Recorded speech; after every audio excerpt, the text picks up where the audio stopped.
La communication aujourd'hui, ça sera sur la fabrication et le contrôle de qualité de béton pris en emploi. En commençant par la fabrication de béton pris en emploi,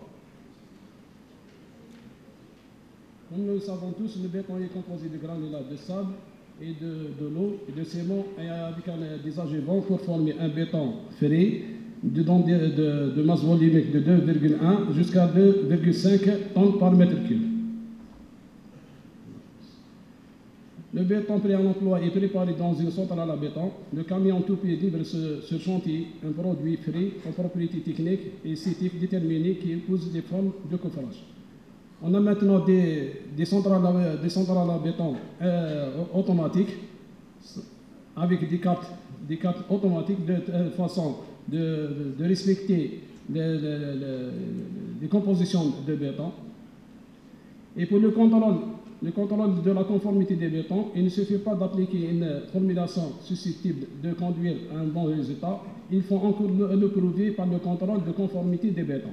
Et pour cela, nous avons la norme NA, la 16002, équivalente à la norme NF 206, c'est pour le béton prévoir, c'est les spécifications, la performance et la qualité. Elle s'applique aux bétons de structure, qu'ils soient des bétons pris en emploi ou des bétons réalisés sur chantier par l'utilisateur de béton destiné au béton et ouvrages de génie civil. Cette norme, elle ne s'applique pas aux bétons qui ne sont pas structuraux, par exemple les bétons de remplissage, les bétons de calage, les bétons de propriété. Elle ne s'applique pas aux bétons spéciaux, tels que les bétons aérés, les bétons mousse, aux bétons réfractaires, aux bétons de masse volumique inférieure à 800 kg par mètre cube. Dans cette norme, l'incidence de la norme elle a fait la responsabilité, elle a désigné la responsabilité de chaque intervenant dans la préparation et la fabrication et la préparation de béton pris en emploi. On trouve le prescripteur qui est responsable de spécification de béton, c'est-à-dire qu'il doit s'assurer de prendre bien en compte tous les paramètres nécessaires pour définir le type de béton. On a le producteur qui est le responsable de la fabrication de béton, c'est la centrale à béton. Et on a l'utilisateur à la fin, c'est le responsable de la mise en œuvre de béton dans la structure. Vous avez un schéma qui schématise la relation entre les divers intervenants. Vous avez ici, c'est les maîtres d'ouvrage et les maîtres d'œuvre et les bureaux d'études pour élaboration du cahier de charge selon les normes. Et vous avez ici les prescripteurs et l'utilisateur avec le producteur. Vous avez les trois intervenants dans la fabrication de béton pris en emploi. Donc les notions de béton à la résistance et de béton à la compression, vous avez le béton, le BBS, c'est le béton à propriété spécifique. Et vous avez le béton à composition prescrite. Dans la norme, on trouve 18 classes d'exposition. La première, c'est le X0, aucun risque de corrosion ni attaque. C'est pour les bétons au milieu très sec. Et vous avez le XC1 jusqu'à le XC4, c'est les bétons armés et risque de corrosion par carbonatation.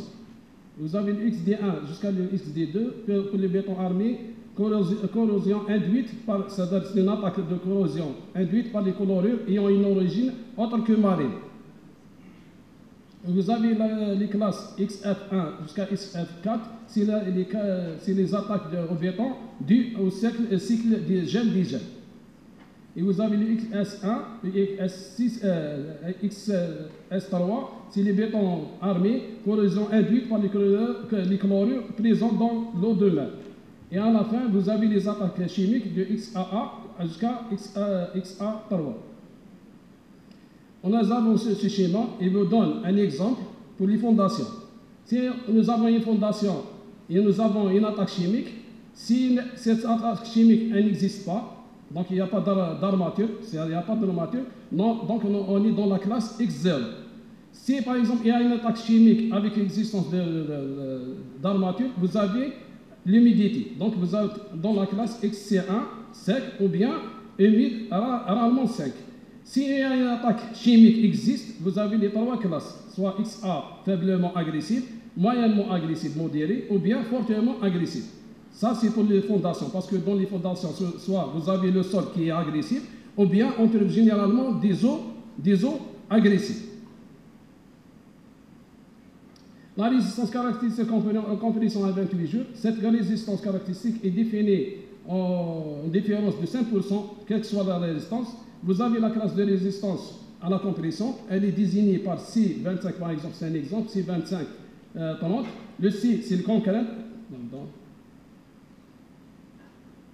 C, c'est le concret, c'est le béton. 25, c'est la résistance sur l'éprouvette cubique. Et 30, c'est la résistance sur éprouvette cylindrique.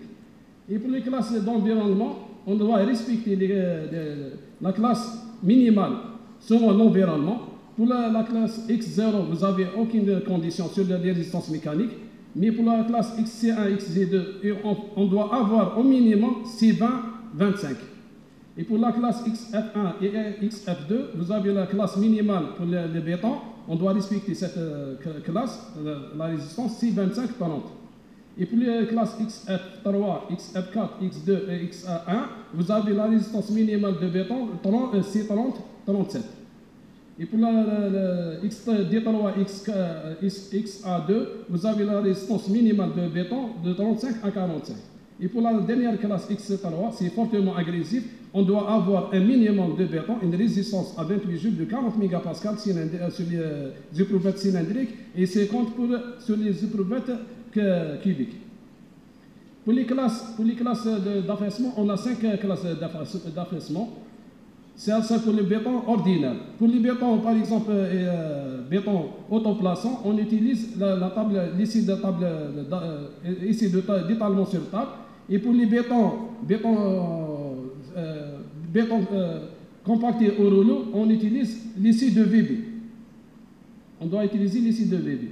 On va voir les différentes classes. Vous avez de S1 jusqu'à S5. Et les rajouts d'eau, ils sont dangereux pour le béton, parce qu'ils sont au détriment de la résistance mécanique. Et pour les classes décolorées, on a 4 classes. On a la classe 0,2, 0,4 et 0,65 et 1%. Ils sont déjà expliqués par notre collègue dans la communication précédente. Pour la désignation, c'est-à-dire pour faire une commande de béton pris à l'emploi, on doit désigner, on doit baser sur 5 critères de base qui sont: il doit être conforme à la norme NA, la 16002. Les 5 critères, on commence par la résistance mécanique. Ensuite, on a le milieu, la classe d'exposition. Ensuite, on a le diamètre maximal des granulats. Et à la fin, le quatrième critère, c'est le SLIMP, c'est la consistance. Et à la fin, s'il y a la classe de teneur en chlorure. Le béton pris à l'emploi nous a permis d'obtenir des bétons de qualité constante et parfaitement adaptés aux exigences de l'ouvrage, d'accroître la productivité des chantiers et réduire les investissements en matériel, de réduire la pénibilité des chantiers en supprimant la manutention liée au chargement des bétonnières. Et la deuxième phase, à la fin, la norme NA, la 16002, consiste en une évolution importante dans la manière de prescrire, formuler, fabriquer des bétons de qualité et la performance des bétons.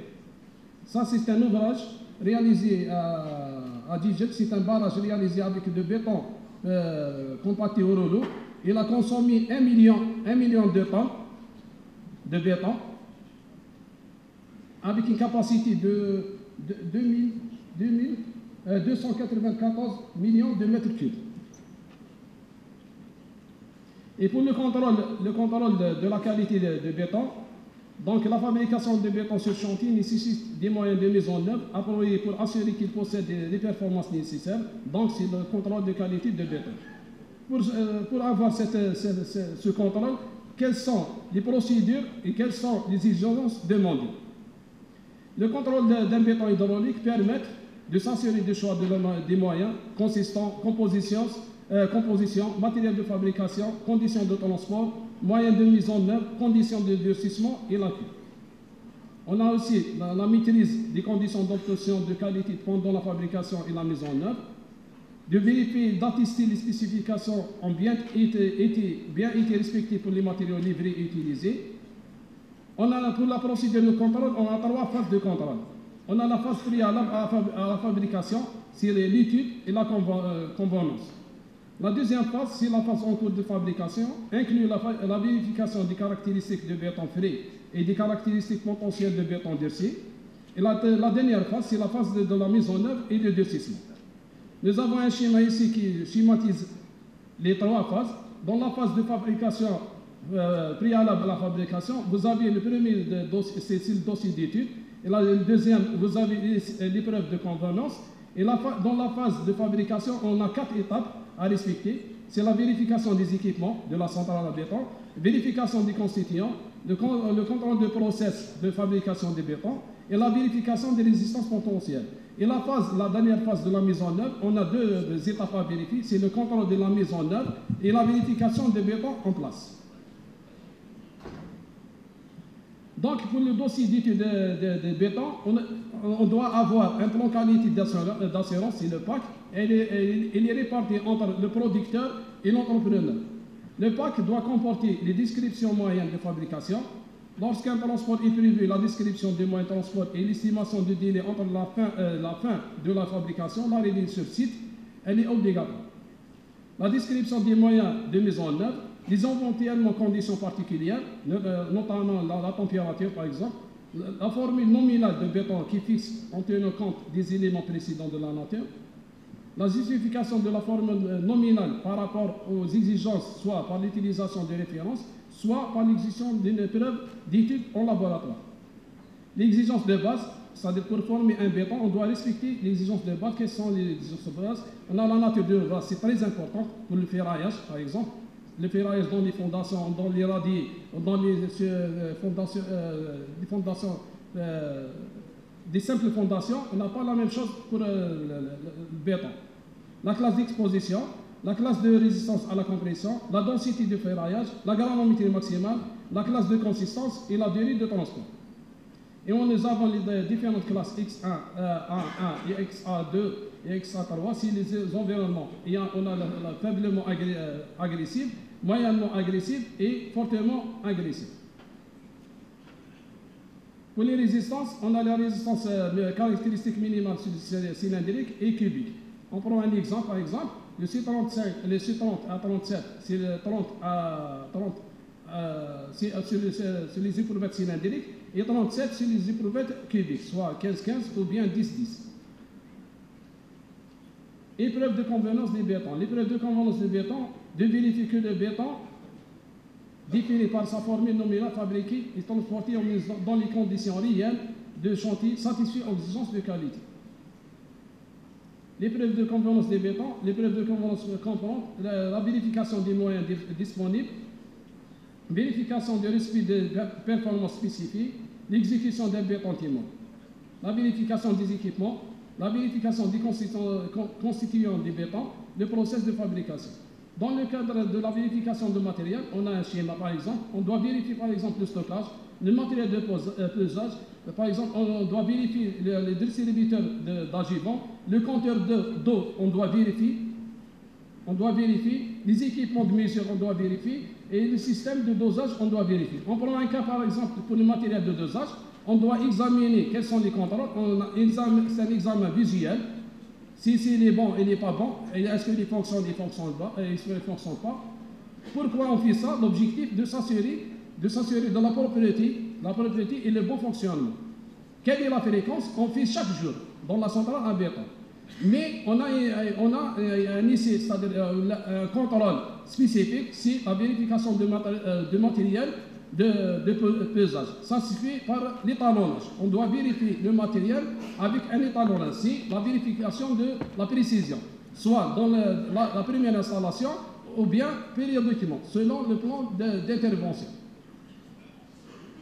Et pour le contrôle des matériaux, par exemple, on a pris le cas de ciment et de granulats. On doit vérifier par exemple les bancs de livraison, à chaque livraison. Par exemple, pour les granulats, par exemple, on vérifie le tamisage, la recherche d'impuretés, l'absorption. On a pris le cas, par exemple, de granulats silicés de tamisage pour évaluer la conformité, c'est l'objectif. À la première livraison de granulats, on doit vérifier la granulométrie. En cas de doute, on doit vérifier cette granulométrie.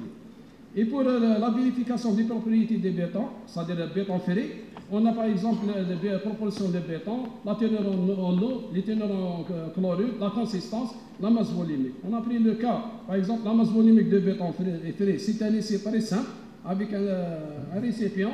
On doit déterminer la masse volumique de béton ferré c'est-à-dire quotidiennement, pour s'assurer que le gâchis de contrôle de la masse volumique est le même.